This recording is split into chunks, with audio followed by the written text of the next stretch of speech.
Breaking news చూస్తున్నాం. చైనాలో ఒక నిశ్శబ్ద యుద్ధం జరుగుతోందా? చైనా అధ్యక్షుడు జిన్పింగ్ ఎక్కడ? ఇదే ఇప్పుడు ప్రపంచ దేశాల ముందున్న అతిపెద్ద ప్రశ్న. చైనా పౌరులకు కూడా అసలు జిన్పింగ్ ఎక్కడికి వెళ్ళాడో తెలియడం లేదు. కనీసం జిన్పింగ్కు అతి దగ్గరగా ఉండే చాలామంది నాయకులకు కూడా ఇదే కన్ఫ్యూజన్ నెలకొంది. ఈ మధ్య కాలంలో జరిగినటువంటి బ్రిక్స్ సదస్సుకు కూడా గైర్హాజరయ్యారు జిన్పింగ్ అధికారంలోకి వచ్చిన తర్వాత ఇన్నేళ్లలో మొట్టమొదటిసారిగా బ్రిక్స్ సదస్సుకు ఆయన గైర్హాజరయ్యారు సహజంగా. సో ఈ నేపథ్యంలో అసలు జిన్పింగ్ ఎక్కడికి వెళ్ళారు? ముఖ్యమైన సదస్సులకు రావడం లేదు, ఎక్కడ బయట కనిపించడం లేదు. కనీసం ఆయన దగ్గరగా ఉండేటువంటి క్లోజ్ సర్కిల్స్లో కూడా ఆయన ఎక్కడున్నారు, ఏం చేస్తున్నారు అనేటువంటి సమాచారం లేకపోవడం ఇప్పుడు అనేక అనుమానాలకు తావునిస్తోంది. సుమారుగా నెల రోజులుగా జిన్పింగ్ కనిపించకుండా పోయారు. మే 21 నుంచి ఆయన అసలు పూర్తిగా కనిపించకుండా పోయినట్లుగా తెలుస్తుంది. జిన్పింగ్ తిరుగుబాటు మొదలైంది అంటూ కూడా ఒక ప్రచారం జరుగుతుంది జిన్పింగ్ పైన. చైనాలో అంతర్గతంగా ఒక రకమైన నిశ్శబ్ద యుద్ధం నెలకొందని, ఆయన ఆధిపత్యాన్ని, ఆయన నిరంకుశత్వాన్ని తోసిపుచ్చుతూ ఇంటర్నల్గా ఒక రైవలరీ వస్తుందని, ఇంటర్నల్గా కొన్ని వర్గాలు ఆయన మీద తిరుగుబాటు చేస్తున్నాయని రాజకీయంగా. ఈ నేపథ్యంలో ఆ తిరుగుబాటు ధాటిని తట్టుకోలేక జిన్పింగ్ కనిపించకుండా పోయారంటూ ఒక రకమైనటువంటి వాదన వినిపిస్తుంది. మరోవైపు హూ జింటావో వర్గంతో జిన్పింగ్ విభేదాలు ఉన్న నేపథ్యంలో, ఆయన అవమానించిన నేపథ్యంలో ఆయన నుంచి తీవ్రమైనటువంటి వ్యతిరేకత ఉండడం, ఈ నేపథ్యంలో కూడా కొన్ని అంతర్గత కారణాల దృష్ట్యా ఆయన కనిపించకుండా పోయారు అంటూ రకరకాలైనటువంటి వాదనలు వినిపిస్తున్నాయి. మొత్తం మీద జిన్పింగ్ ఎక్కడ అనేటువంటి ప్రశ్న ఇప్పుడు ఇటు చైనానే కాదు ప్రపంచ దేశాలను సైతం ప్రస్తుతం వెంటాడుతోంది. అంటే ఇక్కడ రకరకాల కారణాలు సహజంగా మనం చూస్తూ ఉంటాం. ఎవరైనా ఒక నాయకుడు కనిపించకుండా పోతే కొన్ని రోజుల పాటు దానికి పలు రకాల కారణాలు. గతంలో ఉత్తర కొరియాలో కూడా ఇలాంటి ఒక పరిణామం మనం చూసాం. కిమ్ జోంగ్ ఉన్ సడన్గా కనిపించకుండా పోయారు చాలా రోజుల పాటు. ఏదో జరిగిపోయిందని, అతను చనిపోయాడని కొంతమంది అప్పుడు పెద్ద ఎత్తున ప్రచారం చేశారు. లేదు, అతను ఏదో అనారోగ్య కారణాలతో ఇబ్బంది పడుతున్నాడని చెప్పి ప్రచారం చేశారు. లేకపోతే ఇంకేదో రహస్యమైనటువంటి కొన్ని ప్రయోగాలు ఏదో జరుగుతున్నాయి, ఆ పనుల మీద ఉన్నాడని చెప్పి అప్పుడు ఇలా రకరకాలైనటువంటి వార్తలు మనం చూసాం. ఈ నేపథ్యంలో ఇప్పుడు జిన్పింగ్ కనిపించకుండా పోతే కూడా ఇలాంటి వార్తలే మనం చూస్తున్నాం.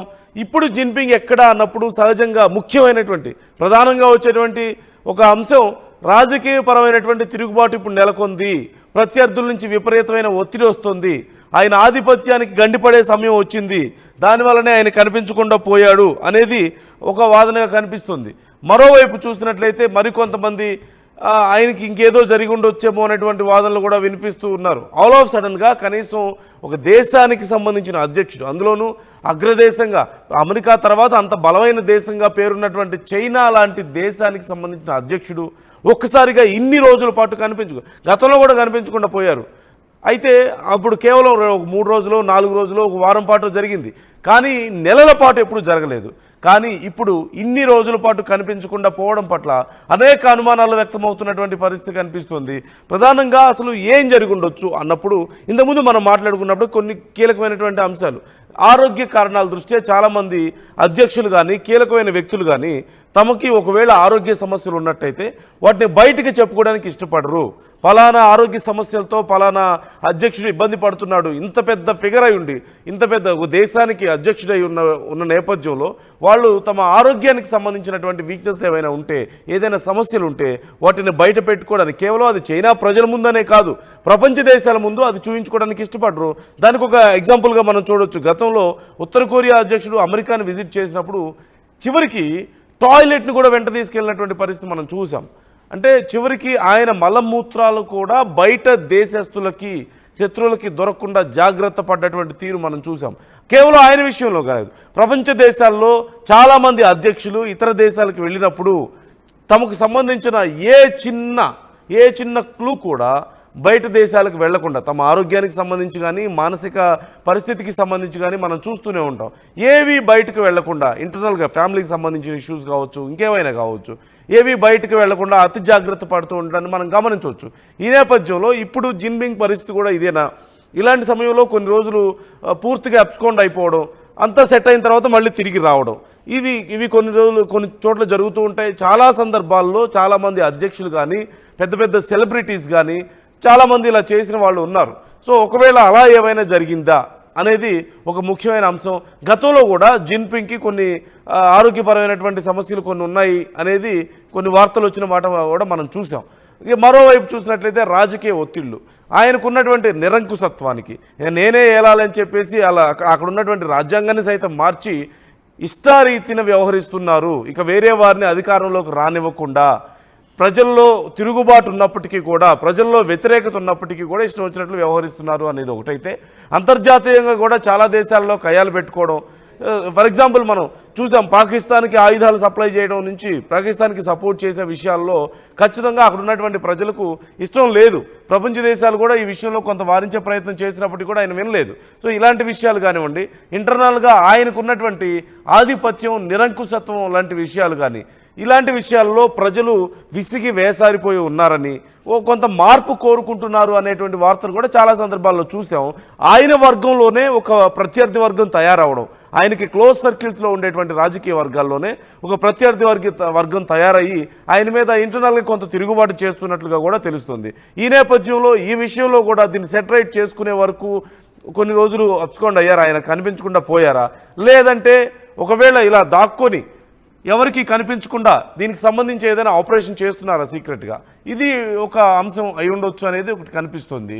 మరోవైపు మరొక ముఖ్యమైన అంశం, చాలా సందర్భాల్లో దేశాల అధ్యక్షుల మీద కొన్ని రకాల అటాక్స్ జరుగుతూ ఉంటాయి. సహజంగా అటాక్స్ అంటే డైరెక్ట్గా ఫిజికల్గా ఎవరో వచ్చి అటాక్ చేయాల్సిన అవసరం లేదు. రకరకాలైనటువంటి అటాక్స్ జరుగుతూ ఉంటాయి. వాళ్ళ మీద ఏవో విషప్రయోగాలు జరగవచ్చు, లేదంటే ఇంకేమైనా అటాక్స్ జరగవచ్చు, సీక్రెట్ ఆపరేషన్స్ జరుగుతూ ఉంటాయి శత్రు దేశాల నుంచి. సో అలాంటి ఏదైనా థ్రెట్ ఉందా, అలాంటి థ్రెట్ ఉన్నప్పుడు జరగకపోయినా సరే ఏదైనా థ్రెట్ ఉంది, సిచ్యువేషన్ చాలా సెన్సిటివ్గా ఉంది, లేదంటే ఇంకేదైనా జరిగే ప్రమాదం ఉందేమో అనేటువంటి అనుమానం బలంగా ఉన్న టైంలో కూడా ఇలా కనిపించకుండా పోయేటువంటి అవకాశాలు కనిపిస్తూ ఉంటాయి. ఈ నేపథ్యంలో ఒకవేళ ఇప్పుడున్నటువంటి పరిస్థితులు చూస్తుంటే సహజంగా ఇది చాలా అబ్నార్మల్ కండిషన్. నార్మల్గా ఒక 3 రోజులు 4 రోజులు వారం రోజులు కనిపించకపోతే సరే ఏదో కారణం అయి ఉండొచ్చు అనుకోవచ్చు. కానీ ఇన్ని రోజుల పాటు సుమారుగా నెలకు పైగా గడిచిపోయింది, అయినా కనిపించడం లేదు అంటే ఇది కొంచెం అబ్నార్మల్గా ఉంది. ఇంత పెద్ద అధ్యక్షుడు అలాగే బ్రిక్స్ సదస్సు లాంటి వాటికి హాజరు కావడం లేదు, చాలా దేశాల్లో ఉద్రిక్త పరిస్థితులు ఉన్నాయి, హాజరు కావడం లేదు. అమెరికా లాంటి దేశాలతో వాణిజ్యపరమైనటువంటి సమస్యలు రోజు రోజుకు ముదురుతున్నాయి, వాటిని గురించి అడ్రస్ చేయడం లేదు. ఇలా ప్రజల్ని పట్టించుకోక, అక్కడ ఉన్నటువంటి సమాజాన్ని పట్టించుకోకుండా, అక్కడ ఉన్నటువంటి రాజకీయాలని పట్టించుకోకుండా, ఏదీ లేకుండా, ఎక్కడ అడ్రస్ చేయకుండా అసలు ఎటు వెళ్ళిపోయినట్టు అనేది కీలకమైన ప్రశ్న. అంటే ఇలాంటి ఒక అబ్నార్మల్ కండిషన్స్ ఉన్నప్పుడు మాత్రమే ఇలాంటి ఒక అబ్నార్మల్ బిహేవియర్ కూడా ఉండొచ్చు అనేది ఒక విశ్లేషణ మనకుంది రాజకీయాల్లో. ఈ నేపథ్యంలోనే ఇంకేదైనా థ్రెట్ ఉందా ఆయనకి అనేది ఇక్కడ ఒక అంశంగా కనిపిస్తుంది. ఇలా రకరకాలైనటువంటి కారణాలు ఉండొచ్చు, లేదు ఇంకా ఇది కూడా కాదు అనుకుంటే కిమ్ జోంగ్ ఉన్ గతంలో కనిపించకపోయినప్పుడు ఒక ఎగ్జాంపుల్గా మనం చెప్తున్నాం, కనిపించకుండా ఒక వారం రోజులు 14 రోజుల పాటు అలా కనిపించకుండా పోయిన సమయంలో ఆయన ఒక సీక్రెట్ అంటే ఉత్తర కొరియా ఏదో అప్పుడు సీక్రెట్ ఆపరేషన్ చేసింది, అణ్వాయుధాల గురించి కొన్ని పెద్ద పెద్ద ప్రయోగాలు చేసింది భూ అంతర్భాగంలో, వాటిని చూడడానికి వెళ్ళారు అని చెప్పేసి కూడా కొన్ని వార్తలు వచ్చాయి. అలాంటివి ఇంకేమైనా చైనా చేస్తుందా, అమెరికాకు దొరకకుండా, లేదంటే ప్రపంచ దేశాలకు వాళ్ళ టెక్నాలజీకి రాడార్స్కి దొరకకుండా ఇంకేదైనా ప్రయోగాలు సీక్రెట్గా ఏమైనా చేస్తుందా, దాంట్లో భాగంగా ఆయన ఏమన్నా అక్కడ చూసుకుంటున్నారా, ఆయన చూడడానికి ఏముండదు, జస్ట్ అంతా అయిపోయిన తర్వాత సహజంగా చూస్తుంటారు. అలాంటి సందర్భాల్లో కూడా కొన్ని రోజులు ఎక్కడన్నా వెళ్ళిపోతారు సీక్రెట్ ఆపరేషన్స్ మీద. ఇంకా నిజం చెప్పాలంటే కొంతమంది బాడీ డబుల్స్ని కూడా పెట్టి వెళ్ళిపోయే వాళ్ళు ఉన్నారు. కానీ జిన్పింగ్ లాంటి వాళ్ళు, లేదంటే అధ్యక్షులు 3 రోజులు 4 రోజులు పర్యటన కోసం వెళ్తారు సీక్రెట్ వీటి మీద, పర్యటనల మీద.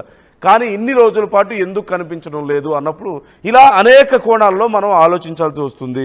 గ్రౌండ్లో ఉన్నటువంటి పరిస్థితిని చూస్తే మే 21 నుంచి జిన్పింగ్ అసలు ప్రజా సమక్షంలో కనిపించకుండా పోయారు అనేది ఇక్కడ ప్రధానంగా వినిపిస్తుంది. సాధారణంగా చైనా అధికారిక మీడియాలో ఆయన నిత్యం కనిపిస్తూ ఉంటారు, కానీ అకస్మాత్తుగా ఇలా కనిపించకుండా పోవడం పట్ల అనేక అనుమానాలకు తావునిస్తుంది. కాకపోతే ఇలా అదృశ్యమైనప్పటికి కూడా ఈసారి ప్రధానంగా వినిపిస్తుంది. ఇప్పుడు మనం చాలా అంశాలు మాట్లాడుకున్నాం, కానీ ప్రధానంగా వినిపిస్తున్నటువంటి అంశం మాత్రం అంతర్గత రాజకీయ మార్పులతో ముడిపడి ఉండొచ్చేమో, అంతర్గతంగా ఆయన మీద వ్యతిరేకత పెరగడం వల్ల, ఒత్తిడి పెరగడం వల్ల ఇలా చేసి ఉండొచ్చేమో అనేది ప్రధానంగా వస్తున్నటువంటి ఒక అంశం. అంటే ప్రస్తుతం అక్కడ రాజకీయాలను పరిశీలిస్తున్న వాళ్ళకి ఎవరికైనా వచ్చేటువంటి ఒక అనుమానమే ఇది. హూ జింటావో వర్గం ప్రభావం దీని మీద ఉండుండొచ్చు అనేది ప్రధానంగా జిన్పింగ్ ప్రత్యర్థిగా భావించేటువంటి మాజీ అధ్యక్షుడు హూ జింటావో వర్గానికి చెందినటువంటి సీనియర్ కమ్యూనిస్ట్ పార్టీ నేతలు ఇప్పుడు నిజమైన అధికారాన్ని కలిగి ఉన్నారు. అసలు ఆయన లేడు, ఆ అధికారం అంతా కూడా వీళ్ళ చేతుల్లోనే పూర్తిగా ఉంది అనేది కొన్ని నిఘా వర్గాలు ప్రకారం తెలుస్తున్నటువంటి information. Central military commission CMC మొదటి వైస్ చైర్మన్ అయినటువంటి general Zhang Youxia Hu Jintao వర్గం మద్దతుతో తెర వెనుక అధికారం నడిపిస్తున్నారు అనేది ఒక ప్రచారం జరుగుతుంది. సిఎంసి మొదటి vice chairman general Zhang Youxia Hu Jintao వర్గం ఉన్నటువంటి వాళ్ళ సపోర్ట్ ద్వారా ఈయన మొత్తం అక్కడ నడిపిస్తున్నారు అనేది ఒక వాదన వినిపిస్తుంది. మరోవైపు జిన్పింగ్కు విధేయులైనటువంటి చాలామంది డజన్ల కొద్దీ జనరల్స్ను పదవుల నుంచి తొలగించారు. ఇది కూడా ఒక అంతర్గత ప్రక్షాళనను సూచిస్తుంది. అంటే ఇలాంటి ప్రక్షాళన కేవలం అధికారం మారినప్పుడు, అధికారంలో ఉన్నటువంటి కీలకమైన వ్యక్తులు మారినప్పుడు మాత్రమే. గతంలో ఉన్న అధికారంలో ఉన్న వాళ్ళకి అనుకూలంగా ఉన్న వాళ్ళని, వాళ్ళ కోసం స్వార్థంగా పనిచేసే వాళ్ళని, ఏదైనా మనకి నష్టం జరగవచ్చు అనుకున్న వాళ్ళని మార్చి పూర్తిగా వీళ్ళకి సంబంధించినటువంటి గ్రూప్ను తెచ్చుకుంటూ ఉంటారు. ఒకవేళ అదేమైనా అలాంటి పరిణామాలు జరుగుతున్నాయి. ఇప్పుడు చాలామందిని జనరల్స్ని మారుస్తున్నారు కాబట్టి ఖచ్చితంగా అది కూడా ఒక కారణం అయి ఉండొచ్చా అనేది ప్రధానంగా వినిపిస్తుంది. ఊ జింటావో పేరే ఇక్కడ కీలకంగా వినిపిస్తున్న పరిస్థితి మనకు కనిపిస్తుంది. ఆయన సపోర్ట్తోనే ఇప్పుడు ఈయనకి వ్యతిరేకంగా పెద్ద ఎత్తున జిన్పింగ్కి వ్యతిరేకంగా అక్కడ పెద్ద ఎత్తున ఒక ఇంటర్నల్గా ఒక రెవల్యూషన్ వచ్చిందని, రాజకీయంగా జిన్పింగ్ వైఖరి మీద, వ్యవహార శైలి మీద చాలా రోజుల నుంచి విమర్శలు వస్తున్నప్పటికీ కూడా ఒక నియంతృత్వ ధోరణి ఆయన కొనసాగిస్తున్న తరుణంలో దాని మీద కూడా పెద్ద ఎత్తున విమర్శలు వస్తూ ఉన్నాయి. ప్రజల్లో కూడా కొంత తిరుగుబాటు మొదలైందని, దీన్ని ఎన్కాష్ చేసుకొని ఆయన ప్రత్యర్థి వర్గం ఇలా ప్లాన్ చేసి ఉండొచ్చు అనేది కూడా ఒక కీలకమైనటువంటి అంశంగా మనకు కనిపిస్తుంది. ఇంకా ముఖ్యంగా ఇంతకుముందు కూడా మనం చెప్పుకున్నాం, బ్రిక్స్ సదస్సుకు ఎందుకు రాలేదు అనేది. బ్రెజిల్లో జరిగినటువంటి ఈ బ్రిక్స్ సదస్సుకు జిన్పింగ్ హాజరు కాలేదు. ఇది గత 12 ఏళ్ళలో ఒక చైనా అధ్యక్షుడు ఇలా గైర్హాజరవడం, ఈ బ్రిక్స్ సదస్సుకు గైర్హాజరవడం అనేది ఇది మొదటిసారి. చైనాకు ఇందులో కీలక పాత్ర ఉంది అనేది మనకు తెలిసిందే. అయినా కానీ జిన్పింగ్ ఎందుకు రాలేదు అనేది ఇక్కడ ప్రధానంగా మనకు వినిపిస్తుంది. బ్రెజిల్ వైపు, మరోవైపు రష్యా కానీ, ఇండియా కానీ, చైనా కానీ, సౌత్ ఆఫ్రికా, ఇలా ఈ దేశాలు ప్రధానమైన దేశాలు. మిగతా అరబ్ కంట్రీస్ కానీ ఇవన్నీ కూడా తర్వాత జాయిన్ అయిన దేశాలు. టాప్ ప్లేస్ మాత్రం ఈ బ్రిక్స్ దేశాలకే ఉంది. సో ఈ నేపథ్యంలో అంత ప్రాధాన్యత ఉంది. అందులోనూ ఈ ఏషియన్ కంట్రీస్తో చాలా అవసరం చైనాకి ఇప్పుడు వాణిజ్యపరంగా. అమెరికాని దెబ్బ కొట్టాలన్నా సరే, అయినా సరే ఎందుకు కనిపించలేదు మరి అంటే ఇలాంటి ఏదో బలమైన కారణం వెనక ఉండుండొచ్చు అనేది ప్రధానంగా వినిపిస్తుంది. వాంగ్ యాంగ్ తదుపరి నాయకుడిగా వస్తారు అంటూ కూడా ఒక ప్రచారం కూడా జరుగుతుంది. వాంగ్ యాంగ్ వస్తున్నాడు, ఇక వచ్చేసాడు అనేటువంటి నమ్మకం కూడా చాలామందిలో కనిపిస్తుంది.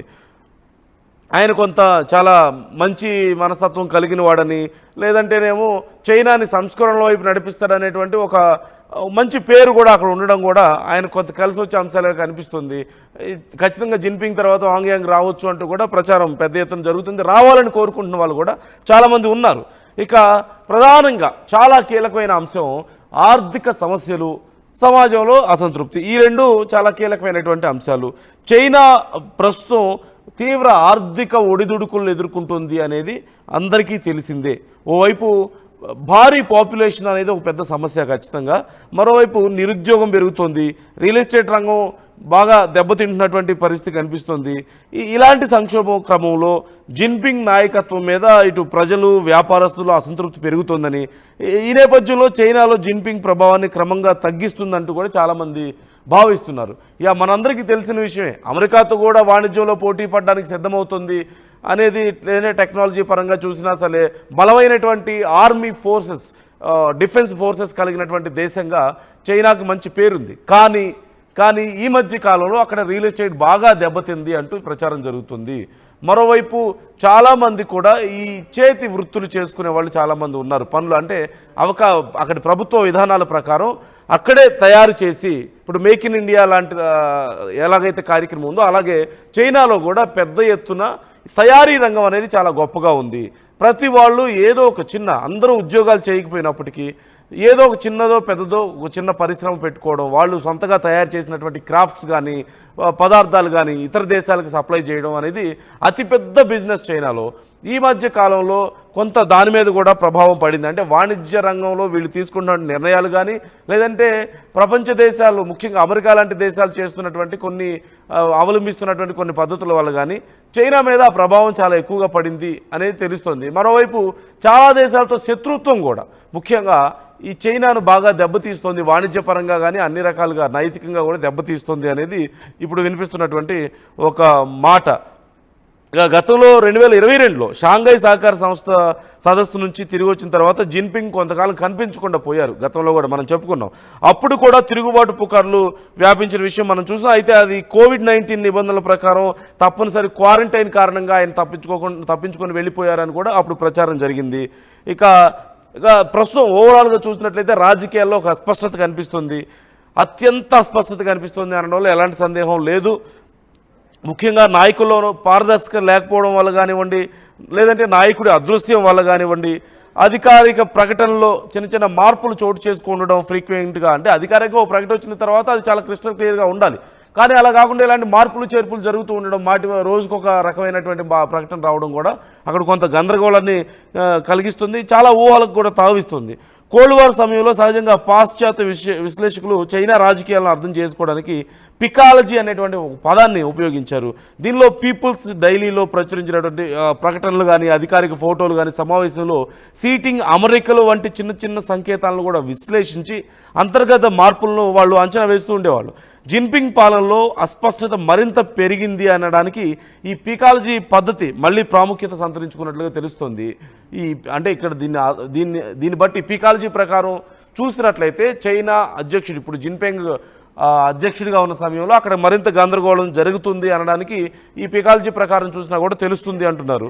జిన్పింగ్పై ఒక నిశ్శబ్ద యుద్ధం జరుగుతుందా ఇంటర్నల్గా అనేది కూడా కీలకంగా కనపడుతుంది.